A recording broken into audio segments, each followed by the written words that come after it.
2 words. That's all it takes to walk out of a salon looking 10 years older than you did walking in, just to trim. You've said it at every appointment for the last decade, and it's the most dangerous sentence in the building because you and the woman holding the scissors mean 2 completely different things by it. Tonight, I'm giving you the 5 sentences to say instead. And the last one is the one nearly every woman over 60 has never said out loud in her life. I'm Rosalind Gray. Here's the honest part, and I want you to hold on to it.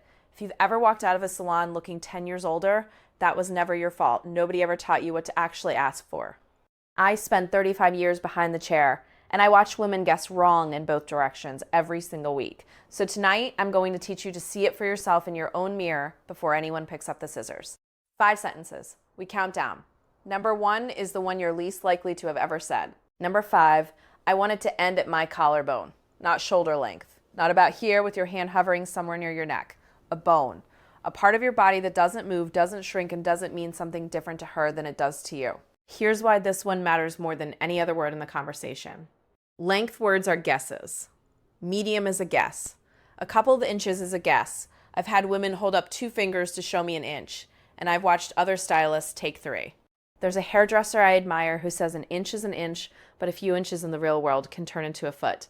He's not being clever, he's describing what actually happens between the chair and the mirror. Your body has landmarks that never lie: collarbone, shoulder, armpit, mid-back. Point at 1. Say the word out loud.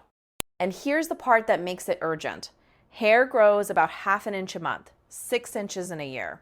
So if she takes 4 inches you didn't want, you are not waiting a few weeks to get it back. You're waiting 8 months. 8 months of your life spent growing out 90 seconds of bad vocabulary.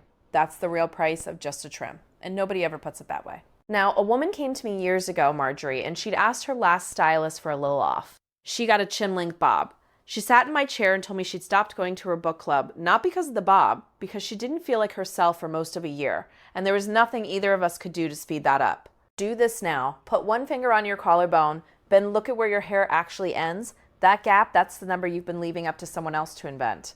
The fix is 1 sentence. Tell her, I want the ends to sit right here on my collarbone after it's dry. Say, after it's dry.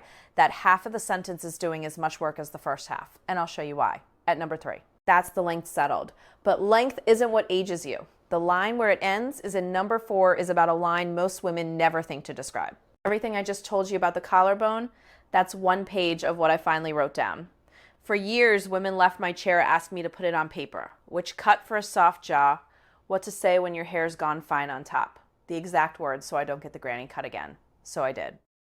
It's called the Ageless Hair Handbook, every sentence in this video, and a dozen more, matched to your face and your hair type in 1 guide you keep on your phone at the salon. Getting it depends on what you're watching me on.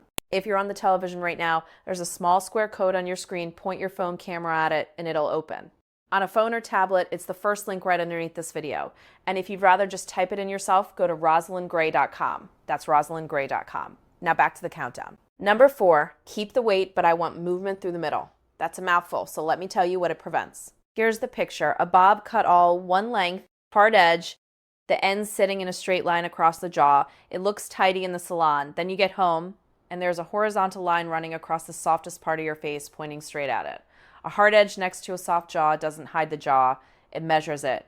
But, and this is where I have to be straight with you, because the internet will not be, the opposite advice is just as loud right now. There's a whole crowd telling women over 60 to stop asking for layers entirely. All 1 length, face framing only. And they're not lying to you.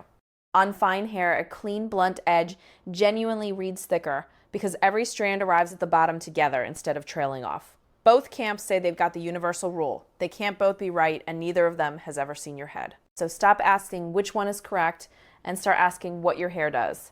Here's the tell nobody gives you. It's not your face shape.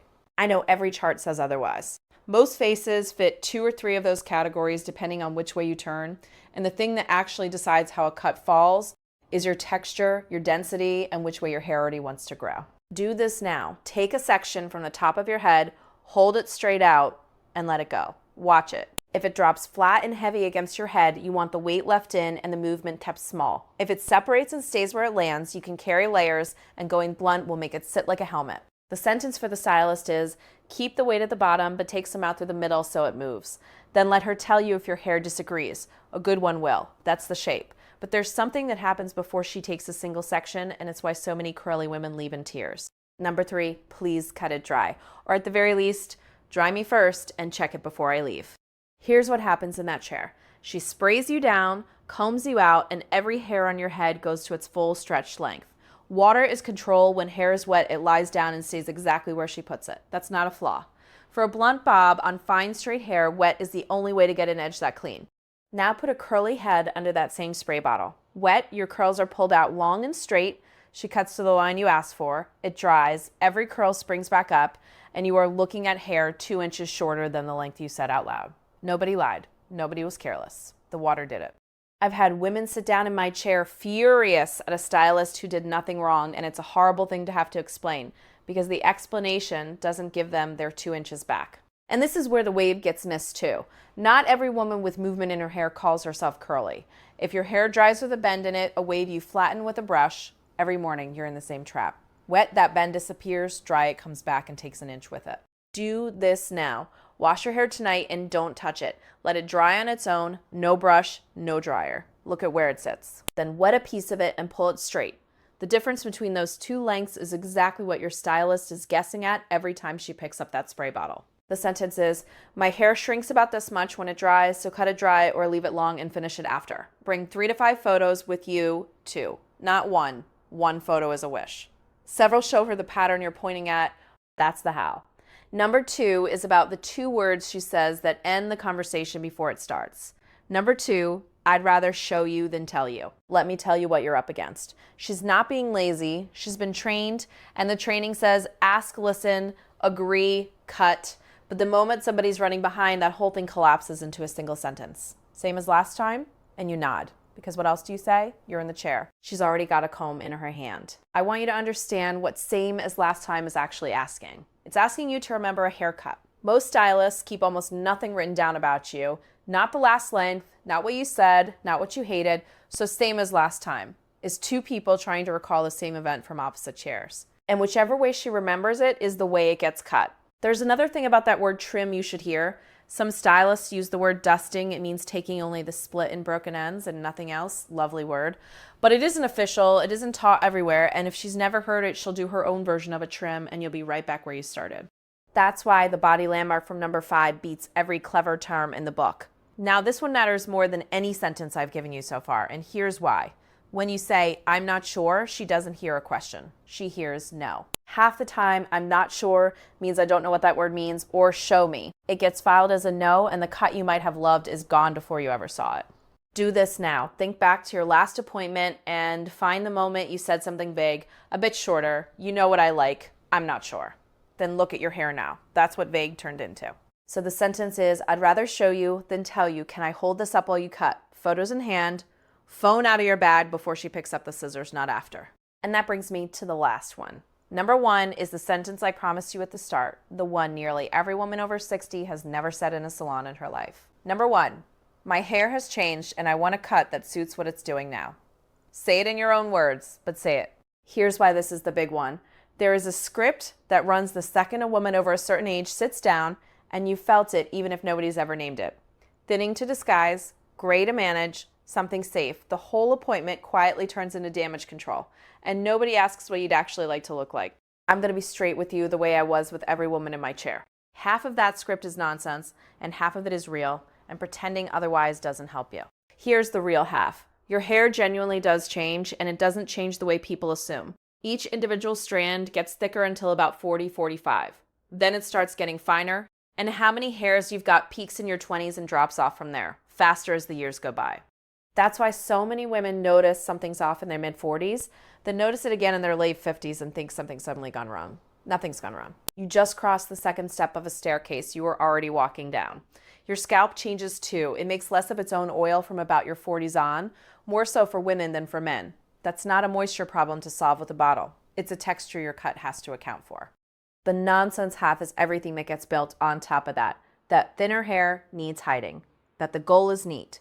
Overstyled is what actually reads old. Too much spray, too much teasing. Not your length, not your gray. And here's the trap I want you out of. Nearly half of women over 55 see the same person every single time. That's usually a good thing. She knows your hair. But it also means the conversation you had 8 years ago is still running and nobody has ever reopened it. You changed. The cut didn't. That's the granny cut. It isn't a style anyone chose. It's a decision that got made once and never revisited. One more thing, because it's sold to you constantly. Trimming does not make your hair grow faster. Growth happens down at the root, and scissors never get anywhere near it. Regular trims stop split ends traveling up and costing you length. Real, worth doing, not the same thing. Do this now. Stand at the mirror and part your hair where you normally part it. Then look at the width of that parting against the photo of yourself from 10 years ago. That's your actual information, not a guess about your face shape, not what the magazine said. That's the head you're bringing to the appointment. The sentence is, my hair's finer than it was, so I want a cut built for the hair I have now, not the one I had at 50. So before your next appointment, before you sit down and say just the usual, do one thing. Stand at the mirror, put a finger on your collarbone, and decide the number yourself. Because with hair over 60, the line where it ends sets your age. Not the length, not how tidy it looks to a stranger. In 35 years, I watched too many women hand over their best feature to a 90-second conversation nobody ever taught them how to have. Tap the like button if this helped so it reaches another woman who's about to walk in and say, just a trim. Subscribe and I'll show you the 5 cuts I'd never let a woman over 60 walk out with. And one of them is on half the heads in this comment section. And tell me below, what's the last haircut that made you feel old? I read every single one. Number 1 is sitting on your head right now. Go to the mirror, do the test before your stylist does it for you.